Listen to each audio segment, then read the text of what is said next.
I want to share something with you today that comes from a place very close to my heart. Many years ago, before I was certain of where my life was headed, before the accolades, before the roles, before the blessings of family and success, I found myself standing at a crossroads. It was a season when nothing seemed to line up. I'd gotten some painful setbacks. People I thought were friends stepped away, and I felt a strange emptiness inside. In that moment, it wasn't the noise of life that got to me. It was the silence. It's when I had a pivotal conversation with my mother. She told me, sometimes God needs you to be alone so he can remind you who you really are. I thought I understood it. But I truly lived it only when I found myself standing in that empty space, forced to wrestle with my own doubts and uncertainties. And to this day, that principle keeps showing up in my life every time I face a new challenge. Now, I know you're all out here today thinking about your own dreams, your own goals, maybe your own family challenges or business hurdles, or that sense of what's next that keeps you awake at night.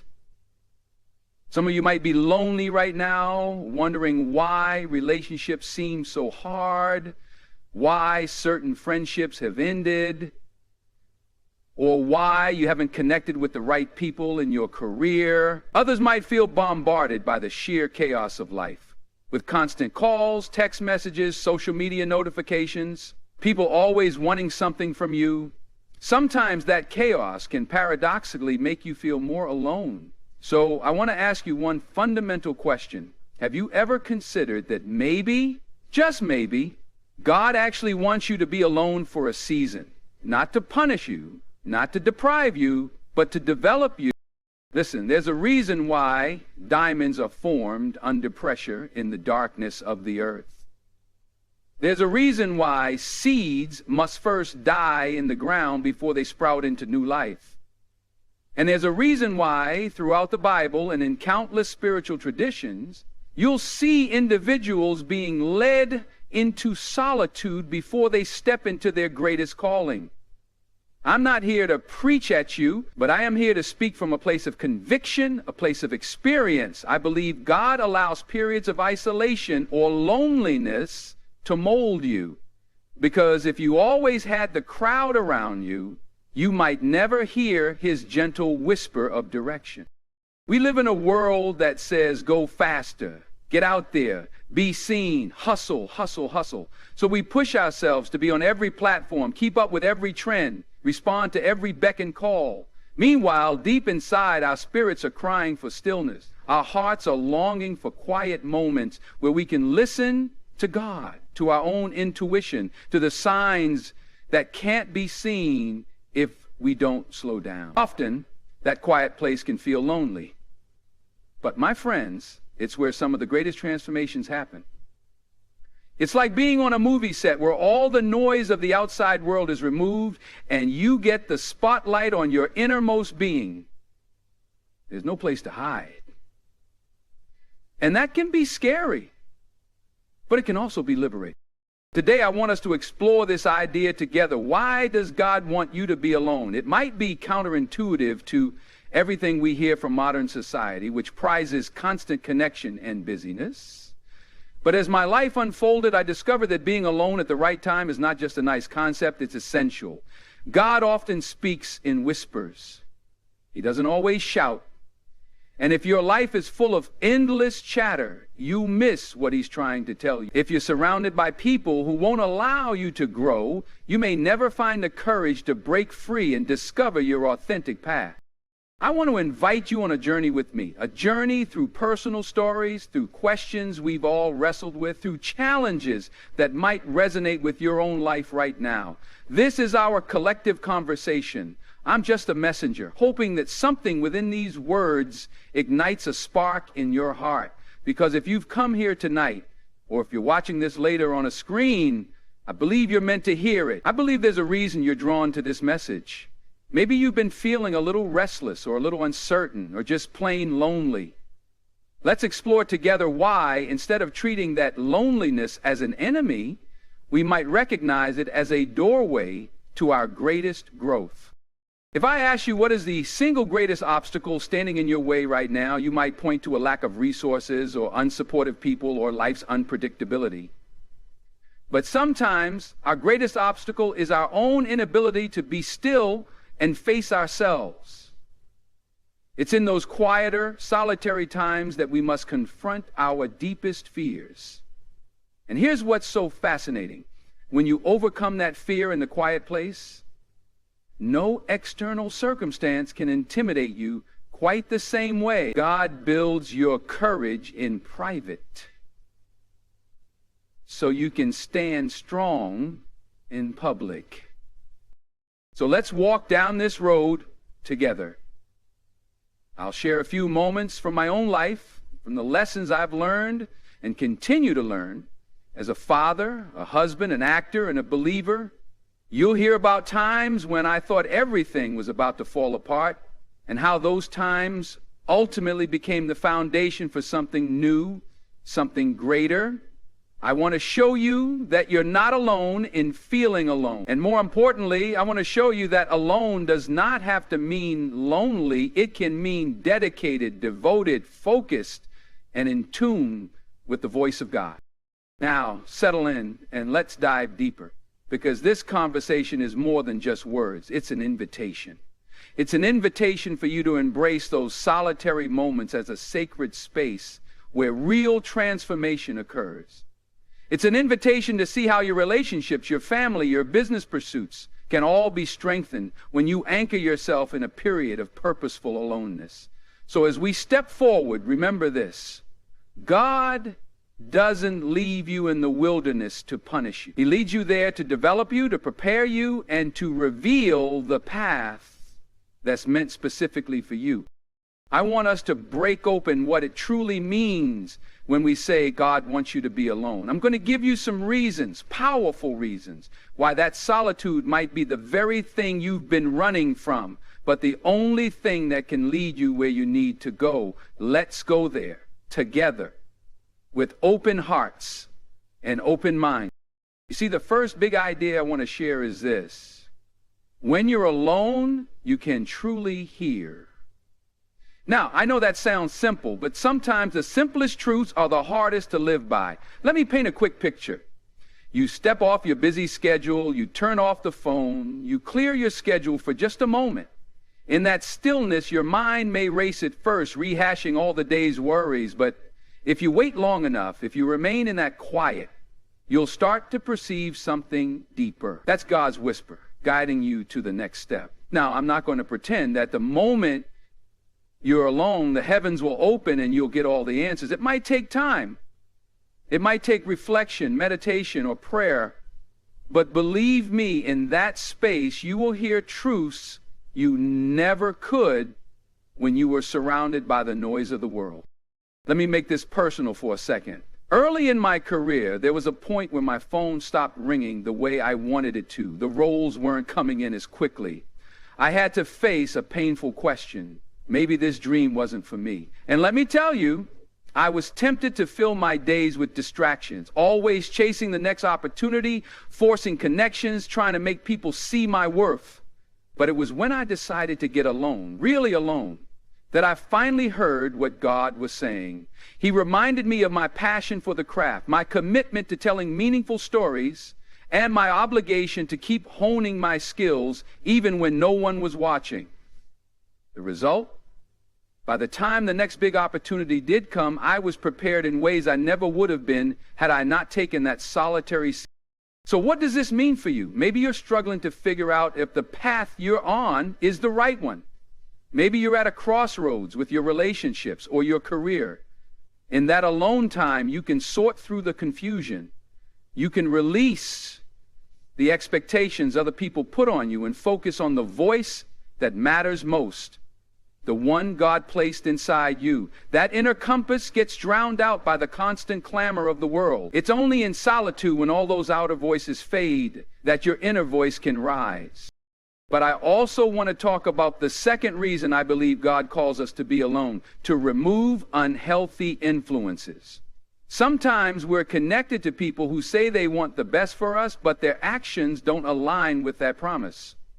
We might be involved in group dynamics that keep us stuck, that discourage us from stepping into new opportunities, or that constantly breed negativity. Yet it's hard to see that clearly when you're always in the midst of the noise. Being alone can be God's way of separating you from toxic influences, giving you the clarity to discern who's truly in your corner and who might be holding you back. I've spoken to a lot of young people over the years. They'll say, Mr. Washington, I want to do something big. I want to make a difference. But I have these friends and we hang out and it always ends up in trouble. I don't think they want me to grow. And I tell them this, sometimes you have to step back, get alone, and see if your vision for your future matches the reality of who you're surrounding yourself with. The same holds true for any age. My friends, it's never too late to make a clean break. Maybe you're in your 40s or 50s and you realize there are people in your life who constantly put you down or stifle your faith. Getting alone doesn't mean you hate these individuals. It just means you're making room for God to bring the right influences into your life. Alone time can feel uncomfortable for many of us because we're social creatures. We love to connect, to share experiences, to bounce ideas off one another. But if those connections are unhealthy, you're better off taking a solitary route for a while, letting God reshape your circle. Think of it like this. Your heart is a garden, and if it's filled with weeds, the flowers can't grow. Being alone is sometimes the weeding process. It's you on your hands and knees pulling out the negative influences. It might feel tedious and painful, but it's necessary for new growth.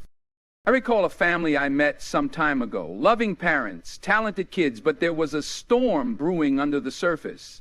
The parents wanted the best for their children, but the oldest boy fell in with a crowd that led him into all sorts of negative habits. Their home was filled with arguments and tension every night. Finally, this boy went away for a summer camp retreat, entirely cut off from his usual group. Those weeks apart transformed him. He came back with a renewed perspective. He said, I didn't realize how much they influenced me. I just needed a minute to hear my own thoughts. Sometimes that's exactly what God is doing for you. He's giving you a minute to hear your own thoughts, unfiltered by peers, unshaken by outside expectations, so you can see his plan for your life more clearly. That leads me to the third reason God wants you to be alone, so that you can discover your authentic identity. The world loves to slap labels on us, saying you're this type of person, you're that type. You're only as good as your last success or your last failure. But in solitude, those labels start to peel away. You begin to see yourself through God's eyes, not through the shifting opinions of the people around you. This is critical because when we build our self-worth on external factors like praise, popularity, or even family traditions, we become vulnerable. The moment those external factors change, our sense of identity crumbles. But when your identity is rooted in something deeper, in that divine spark that God placed within you, then no storm can uproot you.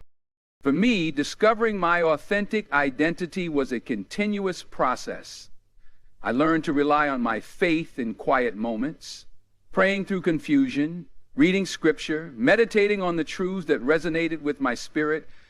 That's where I found the strength not just to act, but to live in a way that was congruent with what I believe.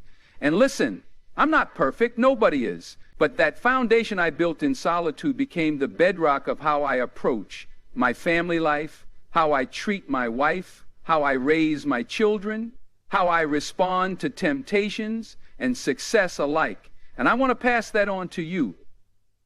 Your alone season is where you find out who you really are. A lot of young people get caught up in the drama of social media. They see curated highlight reels of other folks' lives, and they start comparing. They begin to feel less than because they're not traveling to those exotic places or wearing those fancy clothes. But in solitude, away from all the scrolling and the likes, you can rediscover that your worth isn't tied to superficial status symbols. Your worth was set the day God created you, breathed life into you, and gave you a purpose. Now, it's not just some feel-good statement. I want you to let that sink in. because when it does, you'll walk through life differently. You'll make decisions based on true north rather than what's trending this week. I mentioned earlier that we live in a hustle culture. Everybody's trying to get noticed, to get ahead, to be validated by someone or something. It's so easy to lose who you are in that frenzy.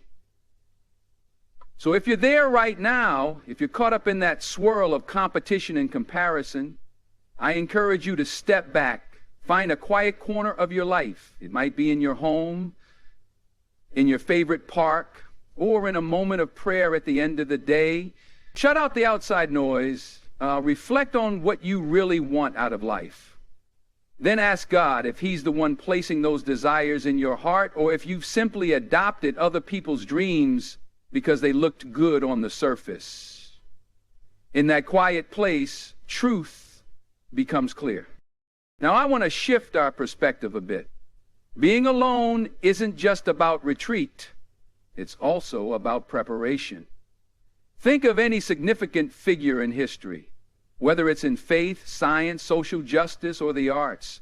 They almost always had a period where they disappeared from the limelight to refine their gifts, to learn new skills, to wrestle with deep questions. I call that the incubation phase. It's like a caterpillar in a cocoon. Transformation happens invisibly, yet powerfully. Then one day, the caterpillar emerges as a butterfly with wings strong enough to soar. Maybe you're in your cocoon right now, feeling stuck and isolated. But remember this, the cocoon is not a tomb, it's a womb. It's a place of new life if you let it be. In the entertainment industry, we often see actors or musicians take a hiatus. Time off to recharge, to rediscover their artistic edge. They come back better, sharper, more authentic. The same principle applies to anyone pursuing excellence in any field. Sometimes you need to pull away from the spotlight, from the demands and the noise, to go deeper into yourself and your relationship with God. When you reemerge, you bring a renewed sense of purpose, and your work carries a depth it never had before. I'm telling you, that kind of renewal can only happen in solitude. But I also realize some people fear being alone because it surfaces old wounds. Perhaps you've gone through heartbreak or betrayal or a major failure that left you scarred. Being alone can force you to revisit those painful memories. Yet here's the thing, ignoring those wounds doesn't heal them. You can slap on a bandage in the form of constant social events, new relationships, or professional achievements, but the wound underneath remains. In solitude, God can do the real healing. He can bring your brokenness to the light, stitch it up with love, and restore your confidence from the inside out. That process might hurt. Healing often does, but it's worth it in the long run. Let me illustrate with a story I heard about a successful entrepreneur who found himself in a tough spot. His business was thriving, but his marriage was on the rocks. He spent years blaming external stressors, long hours, a volatile market demanding clients. Then his wife moved out, and he suddenly had this empty house that echoed with the absence of his family. In that loneliness, he finally turned inward and realized, I've been running from my own responsibility, my own unresolved anger, my own broken place. That painful season of solitude became a turning point. He worked through his issues, sought counseling, and devoted time to understanding himself and his faith. Today, he not only salvaged his marriage, but he leads a mentorship group for other struggling entrepreneurs. None of that could have happened if he'd stayed in the hustle, ignoring the need for quiet reflection. So maybe your story isn't about business or marriage, but the principle remains. God uses alone time to bring us face to face with the issues we'd rather bury. That confrontation is a blessing because on the other side of it is freedom. A renewed sense of self, free from the baggage of denial or blame. Now, let's talk practical solutions because I don't want this to be just a theoretical conversation. First, create a schedule that honors solitude. If you're busy from sunrise to sunset, you never get that quiet time. It could be waking up 15 minutes earlier to pray or reflect, or taking a walk during your lunch break without your phone. Make it deliberate. Commit to it. The same way you commit to your job or your family responsibilities. Show up for your alone time. Second, guard your environment. That means recognizing that not every invitation needs an RSVP. Not every phone call needs an immediate answer. If you're committed to hearing from God and you believe this season of solitude is crucial, then you have to protect it from intrusion. People might not understand at first. They might say, "Hey, you've changed. Why aren't you hanging out like you used to?" That's okay. Change is part of growth. The folks who really care about you will respect your boundaries. Third, use the alone time productively. This isn't just about binge watching TV in isolation. Reflect, journal, read something uplifting, pray, meditate on scripture. Engage in a hobby that nurtures your soul. The point is to cultivate an atmosphere where you can be receptive to God's guidance, not just distract yourself in new ways. And here's a big one. Practice self-examination. In solitude, ask yourself tough questions like, who am I living for? What beliefs have I held on to that might be limiting me? Is this path I'm on truly aligned with my values, or have I strayed from what I know to be right? Wait for the answers that arise in that silence. You might be surprised by what emerges from your deeper self. Let me pause and ask you directly. Are you willing to face yourself? Because solitude without honesty is just isolation. Real solitude demands that we stand in front of the mirror of our soul and see things as they are. It's not easy, but I promise you, it's transformative. Sometimes we need a fatherly voice to remind us that being alone doesn't have to be lonely.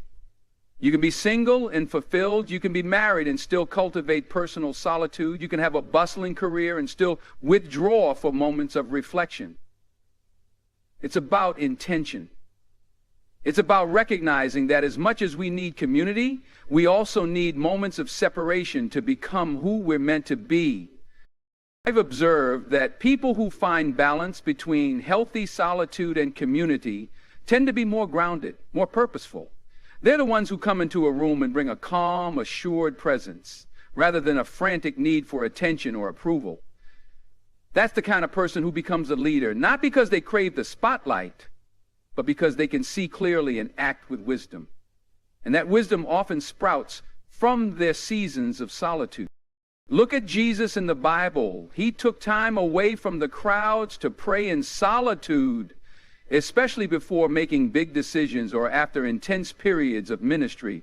If the Son of God found it necessary to withdraw and spend time alone with his Father, how much more do we need to do the same? Or consider great innovators like Albert Einstein. He often spoke of needing quiet space to think deeply. It's not about shutting yourself away forever. It's about creating the margin in your life where true insight can bloom. So if God is nudging you to be alone right now, don't fight it. Embrace it. Trust that something incredible can happen in that solitude. Maybe he wants to drop a fresh idea into your spirit, an idea that could reshape your community or your profession. Maybe he wants to heal a wound you've been too busy to address. Maybe he wants to remove distractions so you can finally hear that still small voice guiding you to your destiny. Let's also acknowledge the struggles that come with this. There can be fear. Will I be forgotten if I step away? Will people judge me if I change my routines? Our culture moves quickly, and we worry that if we aren't visible, we'll miss our shot. But trust me, what's meant for you will not pass you by. If you need to step back, do so in confidence. Believe that God's timing is perfect. If he's calling you into a season of solitude, it's because he's building something in you that you'll need for the next season. And I want to highlight this for families. Sometimes parents feel they can never be alone because they have a responsibility to their children. While that's true to an extent, yes, you have to care for them, you also need to model healthy boundaries. Children thrive when they see their parents balanced, not frazzled. If they see you taking a moment to pray, to breathe, to rest, they learn that it's okay to have boundaries. You don't do anyone any favors by running on empty and never recharging your spirit. In fact, you might do harm because you'll be short-tempered, overwhelmed, and unable to pour love into your family. And in business, too, sometimes being alone is the space where your best ideas emerge. When I talk to creative types, I often say inspiration doesn't always knock on your door when you're in a busy crowd. Sometimes it finds you when you're sitting quietly at your desk, letting your mind roam free. You can be a CEO, an entrepreneur, an artist, a nurse, a teacher. Whatever your calling, there's value in stepping away from the crowd, even if it's just to reflect on how to serve better. Let's also speak candidly about the emotional aspect. Some of us equate aloneness with abandonment. We might have been abandoned in our past by parents, by friends, by spouses. So we resist any scenario that feels like we're left on our own. If that's you, I want to encourage you. You are not being abandoned by God. He never abandons his children. If you feel a divine pull towards solitude, it's not God leaving you behind. It's God inviting you closer. Don't confuse the two. Don't let the pain of the past rob you of the blessing of solitude in the present. Now, one of the most crucial things to remember is that solitude is a season, not a permanent sentence. Sometimes people get comfortable in isolation and start to withdraw from life entirely. That's not healthy either. You see, we're meant to learn, grow, and then reconnect from a place of greater strength and clarity. In other words, we come back to community bearing gifts from the mountaintop, insights, wisdom, renewed energy. And the alone time is the climb, the preparation, but the ultimate goal is to return and shine your light among others. Let me paint you a picture. Imagine you're a lighthouse. If that lighthouse never takes the time to refill its oil or maintain its structure, the light will grow dim. Then, when ships come by seeking guidance through the storm, that lighthouse can't fulfill its purpose. Sometimes you need to shut down operations for repairs. That's your solitude. But eventually you return to shining your light, and the ships out there benefit from your guidance. The same principle applies to your role in your family, in your workplace, or in your community. And let's not forget the fundamental source of our strength, God himself. Being alone is an opportunity to deepen our dependence on him. Often, we run to friends, family, mentors first. While there's nothing wrong with seeking wise counsel, there is a powerful growth that occurs when we rely on God above all else.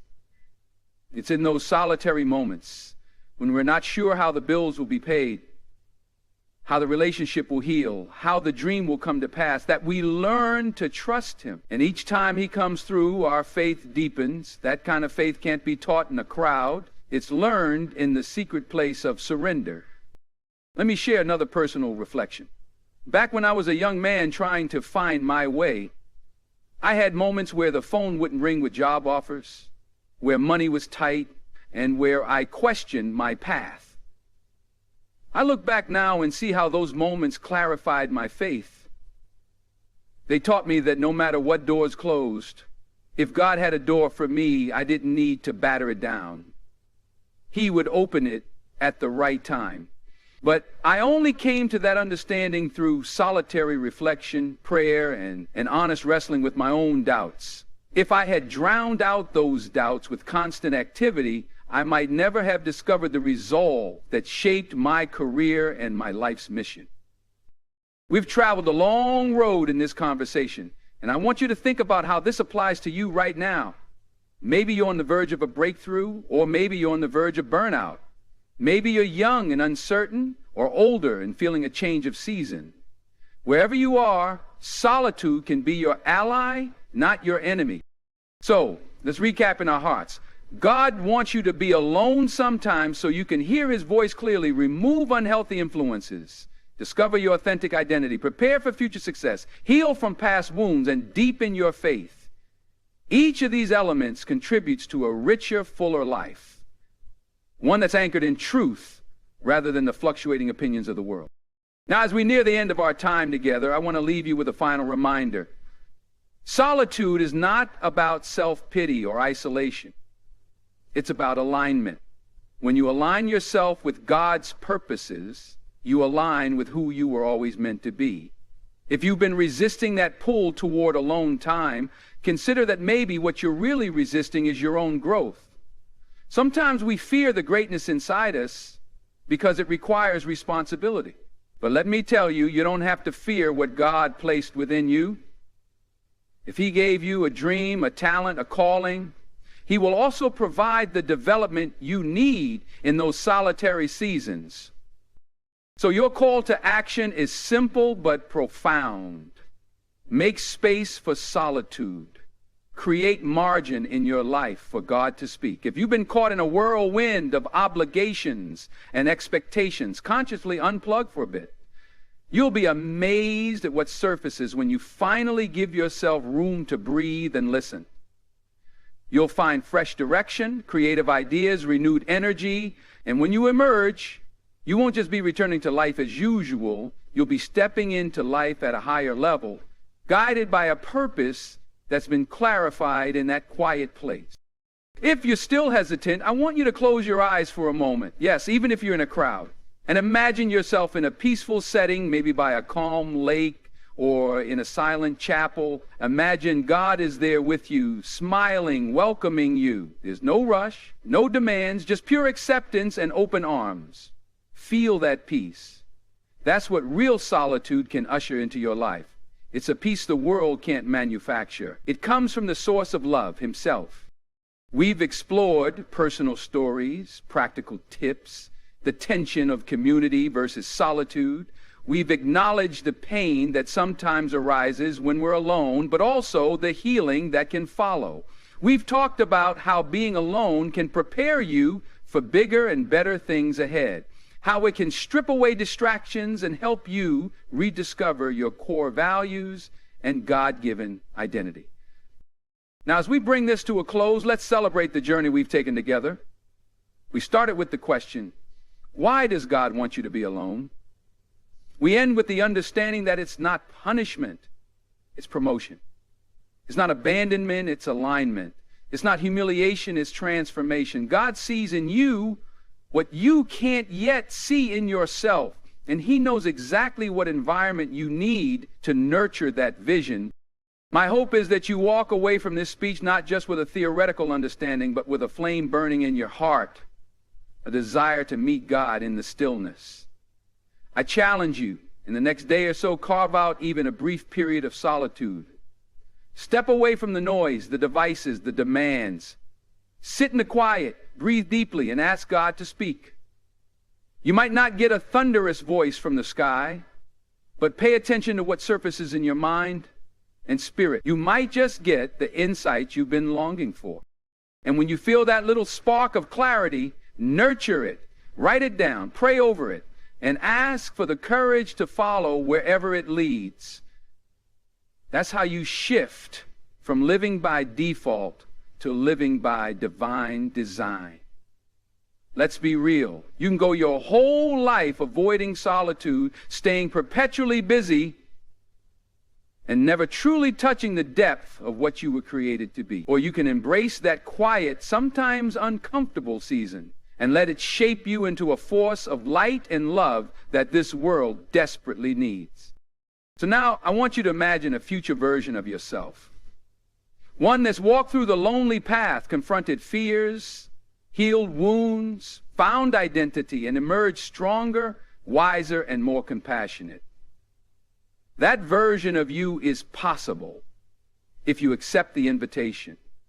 If you say, yes, Lord, I'm willing to be alone with you, to learn what I need to learn, to lay down what I need to lay down, and to grow in the ways I need to grow. That's a prayer God always honors because it shows a humble heart open to transformation. Let me leave you with one final rallying call. Don't be afraid to step away from the crowd. Don't be afraid of that quiet room. Don't be afraid of the dark, because God does some of his best work in the dark, shaping, molding, refining you in ways you can't imagine. When the time is right, he'll bring you out of that solitary place, ready to shine, ready to lead, ready to love more fully. And you'll look back on that season, not with regret or resentment, but with gratitude, because that was the season God prepared you for what was next. Every generation has its challenges, and this one is no exception. But we also have resources that earlier generations didn't, like instant communication and endless knowledge at our fingertips. Yet, ironically, that can drown us in information, making it even harder to hear the voice of wisdom. So be countercultural. Dare to step into silence. Dare to disconnect to reconnect with yourself, with God, and ultimately with the people who matter.